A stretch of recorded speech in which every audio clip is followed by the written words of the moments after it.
Tally ERP 9 हम इस समय जो पढ़ रहे थे जीएसटी पढ़ा था, और उसके बाद मैंने आपको प्रीवियस वीडियो में भी कुछ एनालिसिस के बारे में बताया हुआ था, जिसको आपने देखा होगा, चलाया होगा।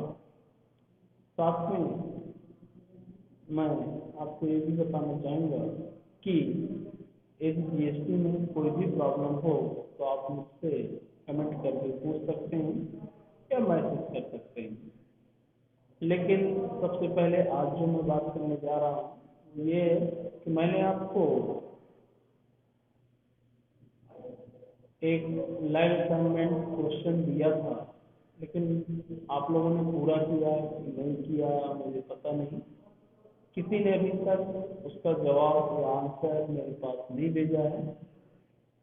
आप सभी लोग उसको कंप्लीट करके पूरी तरह से 10 नवंबर तक उसके स्क्रीनशॉट भेजें या MS वर्ड में उसको टाइप करके उसकी PDF फाइल बनाकर भेजें। वो आपका लाइव असाइनमेंट है, ये मैंने पहले भी बोला था, वो आपको कंप्लीट करना है। आपको PDF फाइल वर्ड यदि बनता है तो वर्ड आपके पास सिस्टम है तो आप उसको बनाएं और उसको नोट करें। इसके बाद मेरे पास भेजें या फिर स्क्रीनशॉट या कॉपी में जो भी आपके पास अवेलेबल हो, जैसा भी हो, मुझे उसका स्क्रीनशॉट या उसका सोल्यूशन PDF फाइल में चाहिए। ओके, क्योंकि आगे भी मुझे असाइनमेंट देना है और उसकी डेट निर्धारित करना है। इन्हीं असाइनमेंट के आधार पे आपको मार्क्स मिलते हैं। आपका रिजल्ट भी आ चुका है, आप लोगों ने देख लिया होगा। तो ये कंप्लीट करके 10 नवंबर तक विशेष रूप से ध्यान रखिए। और उसके बाद चलिए आज स्टार्ट करते हैं एक नया, जो मैं आज आपको बताने जा रहा हूँ टैली ERP 9 में क्या होता है। एक बार मैंने आपको हालांकि बताया था, पहले मैं टैली ERP 9 ओपन कर लेता हूँ।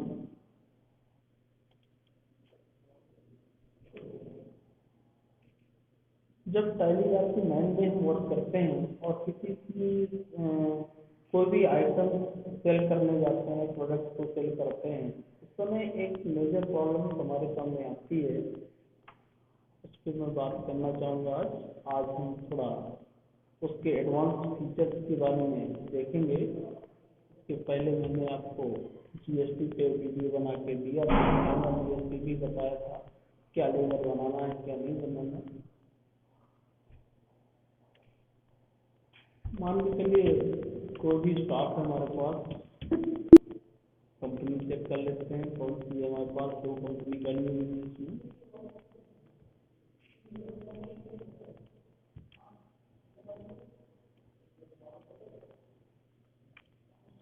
कंपनी एक ही है। और एक बार बैलेंस शीट को मैं चेक कर लेता हूँ। ये कुछ एंट्रीज में पड़ी हुई है जो मैंने प्रीवियस में किया हुआ था। चाहे तो एंट्री मैं यहाँ से क्लिक भी कर सकता हूँ, आप देख लें कौन कौन सी एंट्री है इसमें। सेल और परचेज की कुछ एंट्रियाँ हैं जो मैंने आपको बताया था, मैं इनको डिलीट भी कर देता हूँ।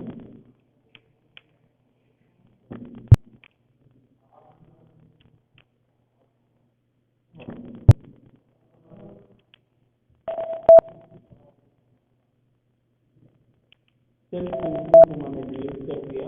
परचेज की एंट्री हमारे पास इसमें ऑलरेडी अवेलेबल है, चाहे तो उसको भी मैं डिलीट कर सकता हूँ। अभी एक एंट्री जिसकी रही है मैं देता हूँ, एक मैं एंट्री पहले आपको चला के बता रहा हूँ। ओके, मान के चलिए आप सेलिंग करने गए,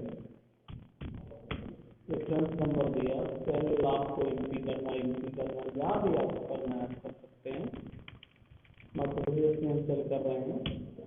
इसके प्रीवियस वीडियो में मैंने आपको ई-वे चालान बनाना भी बताया था और आपने चलाया होगा, शायद उसमें आपको प्रॉब्लम नहीं आई होगी। यदि कोई भी प्रॉब्लम हो तो मुझे बताइएगा। यहाँ पे हमारे पास 50-50 पीस है, 10-10 पीस हम सेल कर रहे हैं। अब यहाँ पे जब हम सेल करने जाते हैं तो एक मेजर प्रॉब्लम आती है हमारे पास। यहाँ पे ये प्रॉब्लम आती है कि हम कीबोर्ड 10 पीस सेल कर रहे हैं, लेकिन हमको ये नहीं पता कि कीबोर्ड कितने का हमने परचेज किया, कैसे हमको पता चलेगा। अब हमको सेल करना है, हमारे पास बहुत सारे प्रोडक्ट होते हैं, लेकिन बेचते समय हमको हर प्रोडक्ट के रेट याद तो नहीं रहेंगे। इस कंडीशन में आप क्या कर सकते हैं, हमको रेट भी पता करना है। तो एक तो मैं आपको शॉर्टकट बता देता हूँ। सबसे पहले आप अल्ट के साथ एस प्रेस कर सकते हैं और यहाँ पे स्टॉक क्वेरी का एनालिसिस कर सकते हैं। अल्ट के साथ एस, यहाँ पे देखिए कीबोर्ड आ गया और यहाँ पे आपको इसका रेट पता चल जाएगा। क्वांटिटी 50 खरीदा था, रेट इसका कितना 50 रुपये। यहाँ पे भी आप पता कर सकते हैं 50 रुपये। मैसेज एवरेज कॉस्टिंग है और स्टैंडर्ड कॉस्ट भी इसमें 50 रुपये है। आज किसी भी कास्ट को भी निर्धारित करना है। स्टैंडर्ड कॉस्ट हम चाहते हैं जब परचेज करें उसी समय वो प्रोडक्ट की कॉस्ट निर्धारित कर दें। एमआरपी निर्धारित करना आज बहुत इंपॉर्टेंट वीडियो बताने जा रहा हूँ। एमआरपी को निर्धारित करना, आप देखते हैं एमआरपी दिया होता है, हम एमआरपी निर्धारित करना चाहते हैं इस प्रोडक्ट की इतनी एमआरपी है, और जब उसको सेल करने जाए ऑटोमेटिक उनको रिजेक्ट कर ले, उस एमआरपी को सेल करें। अब किसी को यदि हमको एमआरपी में कुछ डिस्काउंट देना है, लेस करना है, तो वो हम अलग से कर सकें, या हमको इंक्रीज करना है तो वो उसको भी हम इंक्रीज कर सकें। लेकिन एमआरपी ऑटोमेटिक आ जाए, हमको बार बार ये प्रोडक्ट ना देखना पड़े कि हमने कितने का परचेज किया है तो हमको कितने में सेल करना है। एक यदि हम एवरेज इसमें सेट कर दें कि हम 50 का लाएँ, हमको 100 का बेचना है, तो ऑटोमेटिक वो 100 रुपये हमारे प्रोडक्ट को लेते रहे और हमको पता भी चलता रहे कि हमारा एमआरपी कितना है। ओके, तो ये मैंने आपको बताया। आप ऐसे रेट देखकर मार्केटिंग में आपको 100 पर इसको सेल करना है, 100 रुपये आप यहाँ दे देंगे। जीएसटी इम्प्लीमेंट होगा, हम सेल कर रहे हैं तो सीजीएसटी और आईजीएसटी दोनों लगेंगे। अब तो हम जो भी ट्रांजेक्शन करेंगे, जो भी सीखेंगे, जीएसटी तो हमको इम्प्लीमेंट करना ही है, क्योंकि हमने आपको जीएसटी बता दिया है, पढ़ा चुके हैं, तो आपको जीएसटी तो हर दुनिया यूज करना है, जीएसटी को इम्प्लीमेंट करना ही है आपको। ओके, इस एंट्री को आप एक्सेप्ट कर लेंगे। ओके, अब देखिए स्टैंडर्ड कॉस्ट कैसे या एमआरपी को हम कैसे निर्धारित कर सकते हैं कि ऑटोमेटिक हमारी डिटेक्ट हो जाए। मेरा क्वेश्चन आपको समझ में आ गया होगा। बेचते समय हमारे पास कंफ्यूजन रहता है कि जो प्रोडक्ट हम बेचने जा रहे हैं वो कितने का हमने खरीदा होगा, हमें प्रॉफिट हो रहा है कि नहीं हो रहा है, हमको पता चले उसकी एमआरपी कितनी है। तो ये सारी चीजें हम स्टॉक से निर्धारित कर सकते हैं। इसके लिए देखिए हमको क्या करना है, हम जब इन्वेंट्री बनाते हैं उसी समय कुछ फीचर्स एक्टिवेट करना है और उस फीचर्स के माध्यम से हम ये निर्धारित कर सकते हैं। तो आइए सबसे पहले हम इन्वेंट्री इन्फो में गए और एक नया आइटम आज हम क्रिएट कर रहे हैं। ओके, यहाँ पे जब आप जाएंगे एक नया आइटम, मान लीजिए आज हम मॉनिटर बना। ओके, अब यहाँ पे आपको ध्यान देना है, मॉनिटर दिया आपने, प्राइमरी दिया, नंबर लिया, जीएसटी अप्लीकेबल होगा। जो मैं फीचर्स बताने जा रहा हूँ एमआरपी का, मार्जिन का, एक जीएसटी अप्लीकेबल होगा तभी वो फीचर काम होगा। जीएसटी अप्लीकेबल नहीं है आपके बिल में तो फीचर तो आप यूज नहीं कर सकते हैं, इसीलिए मैंने पहले आपको जीएसटी बताया। आज वो एमआरपी और मार्जिन का फीचर्स बताने जा रहा हूँ। आप जब स्टॉक क्रिएट करते हैं उस समय क्या करना है, आपने स्टॉक बनाया, बनाते समय यहाँ पे आपको ध्यान देना है F12 बटन को प्रेस करना, F12। ओके, ये देखिए हमारे सामने ये विंडो डिस्प्ले होगी, इस पे आपको ध्यान देना है। एक तो मैं पहले एक एक करके आपको बताऊंगा। एक यहाँ पे आपको ऑप्शन मिलेगा अलाउ एमआरपी मार्जिनल और स्टॉक आइटम, इस ऑप्शन को आपको एड कर देना है। जैसे देख लीजिए अलाउ एमआरपी अपनी मार्जिनल और स्टॉक आइटम्स, इसको आप एड कर देंगे और उसके बाद इसको एक्सेप्ट कर देंगे।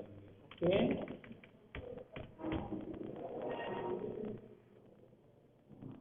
अब जैसे ही इसको हम ऐड करेंगे यहाँ पर इस ऑप्शन को, तो यहाँ आपको एक ऑप्शन मिल जाएगा सेट अल्टर एमआरपी डिटेल, इसको आप यहाँ ऐड करेंगे। जब हम फीचर को ऑन कर लिया, कॉन्फ़िगर कर लिया, यहाँ पे हमको ऑप्शन शो हो जाएगा सेट अल्टर एमआरपी डिटेल, इसको हम ऐड करेंगे। या allow MRP modification in voucher, जब बाउचर में यूज करेंगे तो एमआरपी मॉडिफिकेशन कर सकते हैं कि नहीं, जो भी आप रखना चाहें नो कर लीजिएगा। Consider MRP for calculation of GST rate, GST rate select rate के अकॉर्डिंग उसका एमआरपी कैलकुलेट करना है कि नहीं, अभी हमने नोट किया।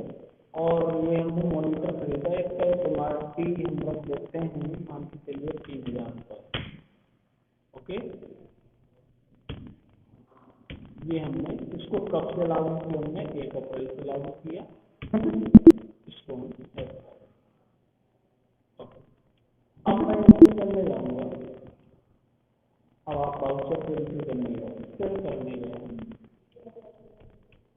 चलिए इस बार यूपी में सेल कर देता हूँ, आईजीएसटी लगा देंगे, मॉनिटर अभी परचेज नहीं किया है हमारे पास, कोई मॉनिटर नहीं है। पहले से भी हम परचेज करेंगे तब तो सेल करेंगे, उसी समय रेट हमारा निर्धारित हो जाएगा। परचेज करते समय परचेज कहाँ से कर लें हम, राम को। चलिए तो परचेज कैसे भी बता देता हूँ साथ में। आज जीएसटी अभी तक जो मैंने जीएसटी यूज किया था, एक्चुअल में मैंने क्रेडिट से यूज किया था, कैश से आप जीएसटी कैसे इम्प्लीमेंट करेंगे वो भी आज इस वीडियो में बता देता हूँ। ओके, आप यहाँ पर कैसे रखिए कैश। ओके, सप्लायर आपका कहाँ का है, जब आप कैश खरीदेंगे तो आपको इस विंडो में ध्यान देना होगा। ये विंडो आपके सामने डिस्प्ले होगी, यहाँ पे आपको बताना है कि सप्लायर आपका कहाँ का है। यदि मध्य प्रदेश का है तो मध्य प्रदेश की हमारी कंपनी है तो लोकल कहला जाएगा। यदि लोकल होगा तो सीजीएसटी एसजीएसटी लगेगा। ओके, यदि सप्लायर उत्तर प्रदेश का है तो वो क्या कहला जाएगा, आउट ऑफ स्टेट। जब आउट ऑफ स्टेट होगा आईजीएसटी लगेगा। ये आपको ध्यान देना। तो हम आज मान के चलते हैं कि लोकल ही है हमारा सप्लायर मध्य प्रदेश। इसके बाद यहाँ पे ये भी ध्यान देना है जीएसटी रजिस्ट्रेशन टाइप उसका क्या है। यदि अनरजिस्टर्ड कर देंगे तो फिर आपका टैक्स कैलकुलेट नहीं होगा। आप रेगुलर कंपोजिशन कंज्यूमर जो भी हो उनको सेलेक्ट करेंगे, इनका वीडियो में बना चुका हूँ प्रीवियस में, तो यहाँ मैंने रेगुलर सेलेक्ट कर दिया। फिर उसका जीएसटी नंबर मांगेगा, दे दें क्या है। ओके, इतनी डिटेल आपको जीएसटी में फिलअप करना पड़ेगा। उसके बाद हमने परचेज पे क्लिक किया। मॉनिटर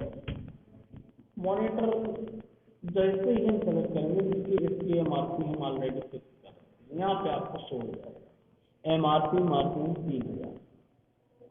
खरीदते वक्त भी सेल करते वक्त भी जो वहाँ हम एमआरपी सेट कर देंगे दोनों में।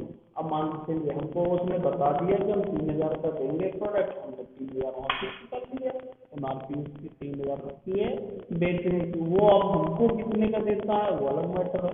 एमआरपी का मतलब तो आप लोग जानते ही है, बेचने के लिए उसका प्राइस है 3000। ओके, आपको मालूम है कई प्रोडक्ट में एमआरपी ज़्यादा होती है लेकिन लोग बात कम दे देते हैं क्योंकि उनको कम में मिलता है, डिस्काउंट पे मिलता है। तो हम भी जब परचेज करेंगे तो हमको डिस्काउंट भी मिलेगा, प्रोडक्ट कम का मिलेगा, लेकिन हम बेचेंगे सेल करेंगे एमआरपी रेट पे, हमको डिस्काउंट देना होगा। वो बात अलग है, फिर अलग से भी हम दे सकते हैं, एमआरपी के लिए डिस्काउंट दे सकते हैं। ओके, यहाँ पर मैं मंगा रहा हूँ 10 पीस और मान के चलते 3000 है तो हमसे पड़ रहा है वो 2000। 2000 के रेट में हमने 3000 मंगाया मार्केट। तो अब जीएसटी लगाएंगे जैसा कि हमने सेलेक्ट किया था जीएसटी के लिए। जीएसटी के लिए हमने अदर स्टेट सेलेक्ट किया था तो इनपुट आईजीएसटी लगेगा। स्टेट कुछ गड़बड़ है, एक बार मैं चेक कर लेता हूँ। या तो लेजर हमारा फिक्स रेट पे बना होगा, कैसे जाते हैं हमने मध्य प्रदेश हमने सेलेक्ट किया था, सॉरी हमको एसजीएसटी और सीजीएसटी लगाना है। मैंने पहले बताया लोकल का हमने सेलेक्ट किया, हमें ऐसा लगा कि हमने उत्तर प्रदेश सेलेक्ट किया तो इसीलिए टैक्स कैलकुलेट नहीं हुआ है। यदि उत्तर प्रदेश होता तो क्या लगता आईजीएसटी, चूंकि हमने मध्य प्रदेश ही सेलेक्ट कर रखा है इसलिए क्या लगेगा सीजीएसटी और एसजीएसटी। इनपुट सीजीएसटी और आईजीएसटी। थोड़ा सा मैं इसको ऊपर रख देता हूँ, क्या प्रॉब्लम है। टैक्स को चेक करते हैं, इंडिया रेगुलर हो गया। जीएसटी नंबर हमने नहीं दिया है, हालांकि हमारे पास जीएसटी नंबर अभी अवेलेबल नहीं है। इनपुट सीजीएसटी और एसजीएसटी लेना चाहिए इसको।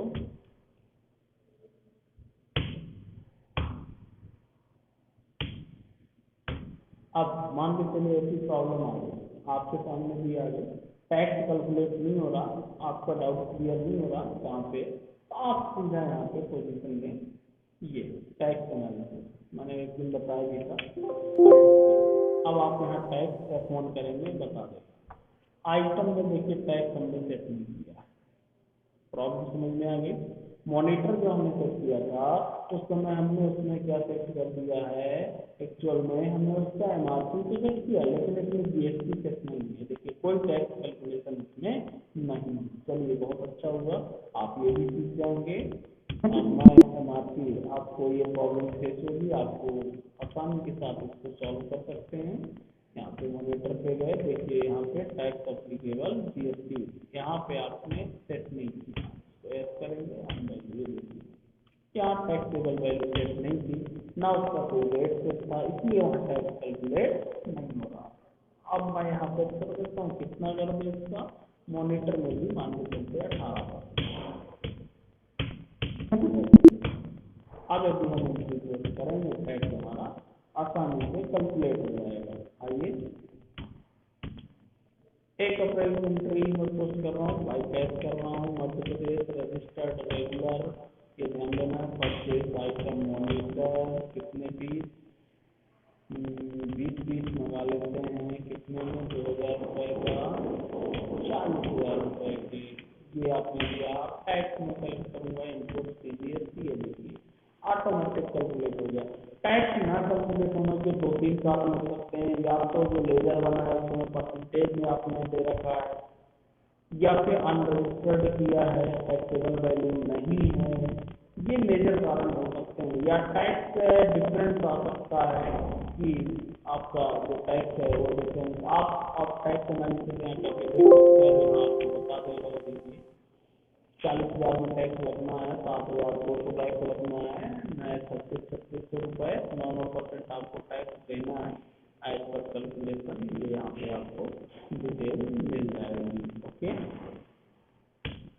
इनपुट सीजीएसटी मैंने लगाया और एसजीएसटी लगाया, दोनों एमआरपी भी हमारी सेट है, मैंने परचेज कर लिया प्रोडक्ट।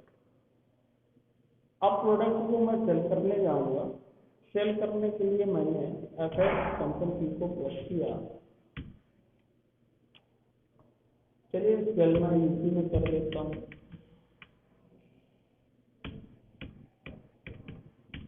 बाय डिफॉल्ट हमारा उत्तर प्रदेश का है, उत्तर प्रदेश ही होगा, उत्तर प्रदेश होगा। सेल मॉनिटर 5 पीस कर देता हूँ। यहाँ पे अब देखेंगे आपको यही एमआरपी ऑटोमेटिक बता देता है। अब आपको एमआरपी रेट पे आपको वहाँ रेट देखने की आवश्यकता नहीं है, ऑटोमेटिक यहाँ से एमआरपी के आधार पे आप प्रोडक्ट को सेल कर सकते हैं। टैक्स हमने इम्प्लीमेंट नहीं किया है, टैक्स भी लगाना है हमको। टैक्स जैसा कि मैंने बताया यूपी का कस्टमर है हमारा, यूपी की कंपनी है, इसलिए हमारा टैक्स क्या लगेगा, आउटपुट आईजीएसटी लगेगा। ओके, चलो अब जब हम दोबारा सेल करने गए, मान के चलते हैं, फिर हमने इसी को सेल किया। ओके, मॉनिटर ही सेल किया, 5 पीस सेल किया मैंने इस बार। देखिए ऑटोमेटिक 3000 ले लेगा, एमआरपी ले लेगा, नो प्रॉब्लम, नो डाउट। अब इसमें ऑटोमेटिक डिटेक्ट करने लगा एमआरपी। एमआरपी में यदि हमको चेंजेस करना होता, बाउचर की एंट्री समय हम चाहते हैं चेंजेस करें, तो हमको पहला ऑप्शन जो हमने बताया था उसको आपको ऐड करना चाहिए था। अभी मैं एमआरपी में कोई भी चेंजेस नहीं कर सकता हूँ, तो ये आपके ऊपर डिपेंड करता है कि आप एमआरपी में चेंजेस करवाना चाह रहे हैं या जो एंट्री करता है उसको चेंजेस नहीं करवाना चाह रहे हैं। ऑटोमेटिक आप डिटेक्ट करके एंट्री। एक मैं और प्रोडक्ट बना के एमआरपी चेंजेस करके दिखा रहा हूँ।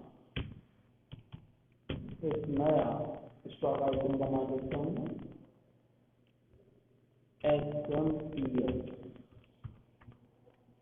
Okay, okay number tax applicable tax भी मैं लगा देता हूँ जिससे प्रॉब्लम ना हो आपको। और नॉन कर देंगे। देखिए आप ये भी समझा देता, नॉन मतलब नहीं टैक्स लगेगा। एक्सेम्प्ट में भी आपका टैक्स इनेबल हो जाएगा, छोड़ देगा, टैक्स हमको नहीं लग रहा है, ऐसा प्रोडक्ट है कोई। ओके। और यदि मैं यहाँ पे नील रेट सेलेक्ट कर दूंगा तो क्या मतलब जीरो टैक्स पे, कब से इसको अप्लीकेबल करना है वो बता देना है आपको। ओके। और यदि यहाँ पे हम टैक्सेबल, जब हमको टैक्स लेना हो उस प्रोडक्ट में टैक्सेबल ही सेलेक्ट करना है और आपको टैक्स आप निर्धारित करना है। इसमें हम 28% टैक्स एक अप्रोच से रिवाइज करना पड़ता है गुड्स और एमआरपी, इसको भी एक्सेप्ट करना सीख गया। मैं इसकी बात कर रहा था, इस बार मैं इसको एक्सेप्ट करता हूँ। आप देखिएगा क्या इफेक्ट मिलेगा। Allow MRP modification voucher S करके एक बार आपको चलाना है और इसके एमआरपी में सेट कर देता हूँ 1000। 1 बहुत कम हो जाएगा, 2000 कर देता हूँ।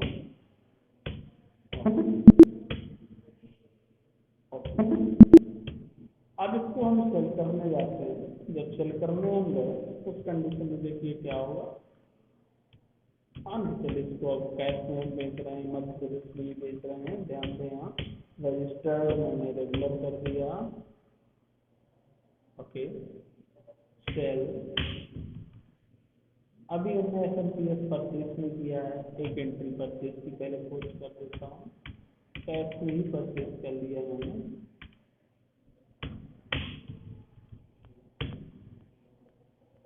हाँ ये देखिए अब परचेज ये आपको इफेक्ट मिलेगा। मैंने वहाँ ऐड कर दिया तो यहाँ एमआरपी दिखाएगा। यहाँ मैं एमआरपी चेंज भी कर सकता हूँ। हो सकता है मैं परचेज करने गया, पहले तो उसने 2000 बोला, अब बोल रहा है कि एमआरपी भैया बढ़ गई है, एमआरपी अब उसकी 2500 हो गई है।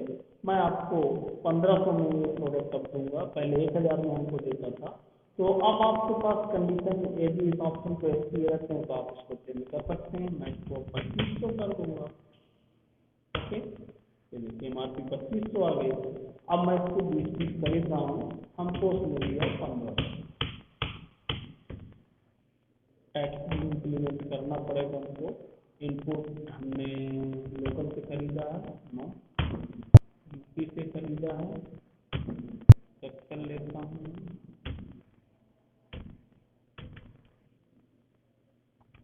IGST फिर प्रॉब्लम चेक करिए। टैक्स SMPS में टैक्स नहीं लगा अभी। F1 टैक्सेबल वैल्यू टैक्स नहीं लगा है, टैक्स हम से लगा देते हैं। टैक्सेबल वैल्यू जोड़ लेते हैं। टैक्सेबल वैल्यू के लिए मैं फिर यहाँ मैं स्टॉक में फोल्डर कर देता हूँ।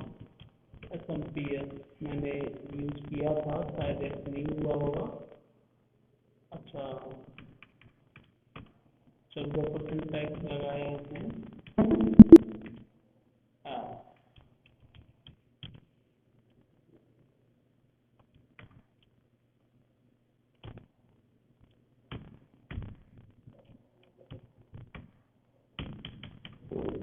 ये मध्य प्रदेश की कंपनी है, हमने रेगुलर शायद इस बार नहीं किया था। ये प्रॉब्लम थी, टैक्स लगा था, मैंने ध्यान नहीं दिया था। यहाँ अनरजिस्टर्ड बाय डिफॉल्ट अनरजिस्टर्ड रहता है। जैसा कि मैंने आपको बताया था कि यदि अनरजिस्टर्ड होगा तो टैक्स कैलकुलेशन नहीं होगा, आपको यहाँ रेगुलर सेलेक्ट करना पड़ेगा। यही प्रॉब्लम थी, हमने ध्यान नहीं दिया, अनरजिस्टर्ड हो गया था वो। आप देख सकते हैं SMPS, ये देखिए एमआरपी हमारी 2500 हो गई थी। मैं चेंज कर सकता हूँ और यहाँ पे मैंने रेट हमको दिया 1500 में बस। और अब हमको कुछ नहीं खरीदना है। आप CGST और IGST हमको इम्प्लीमेंट करना है। क्या प्रॉब्लम आ रही है चेक कर लेते हैं। Tax item value 25 taxable value से इम्प्लीमेंट नहीं हो रही। मान के चलिए मैं इसको भी बिना टैक्स की ही परचेज कर लेता हूँ, एक्सेप्ट हो जाएगा। जहाँ पे हमको GST चाहिए वहाँ पे हम ले सकते हैं। जहाँ पे जिस आइटम में GST नहीं है, मान के चलिए मैंने ध्यान नहीं दिया, एक बार चेक कर लेंगे ऑप्शन को। ओके अब मैं जो मैं बताने जा रहा था वो आपको सेल करने के लिए, सेल करने में मान के चलिए आपने इसको सेल किया और कैंसिल सेल किया। ओके, यहाँ पे आप ध्यान देंगे जब आप एसएमपीएस सेल करने जाएंगे तो इस तरीके से एमआरपी वो बता देगा। इसकी एमआरपी 2000 निर्धारित है, लेकिन अब चूंकि बढ़ चुकी है बाई डिफॉल्ट 2000 ही बताएगा। अब आपको इसको बढ़ा के एमआरपी यदि शो करना है तो आप कर सकते हैं, कम करके शो करना है तो कम करके शो कर, यानी कि उस ऑप्शन को ऐड करने से हमको ये बेनिफिट मिला कि हम एमआरपी को अपने अकॉर्डिंग मॉडिफाई कर सकते हैं। ओके, मैं 25 से एमआरपी कर दिया और यहाँ पे 5 चीज देख रहा हूँ। और किसी को मान लीजिए अगर कोई एमआरपी से कम में भी देना है तो आप दे सकते हैं। मैं 2200 की तरीके से दिखा सकता हूँ, 2200 की नहीं हो जाएगी। इस तरीके से आप इसका यूज कर सकते हैं। तो आप ये वीडियो देखिएगा, चलाइएगा और जो बोला हूँ क्वेश्चन उसके आंसर दे दिएगा। साथ में कल जो मैं वीडियो बताऊंगा उससे अच्छा एक और ऑप्शन भी इसमें पाया जाता है इसके लिए कि आप डेट वाइज या मंथ वाइज भी इसमें डेट फिक्स कर सकते हैं कि आज मॉनिटर हम यदि अप्रैल में बेच रहे हैं तो 2000 का बेचेंगे, यदि मई में बेचेंगे तो 3000 का बेचेंगे, यदि जून में बेचेंगे तो 4000 का बेचेंगे। ऐसे रेट को भी हम फिक्स कर सकते हैं मंथ वाइज। जैसे हमारा मंथ चेंज होगा ऑटोमेटिक रेट डिटेक्ट कर लेगा। टैली आपकी मैम में बहुत सारे ऐसे फीचर्स हैं, तो मेरे इस फीचर्स को यूज करने के लिए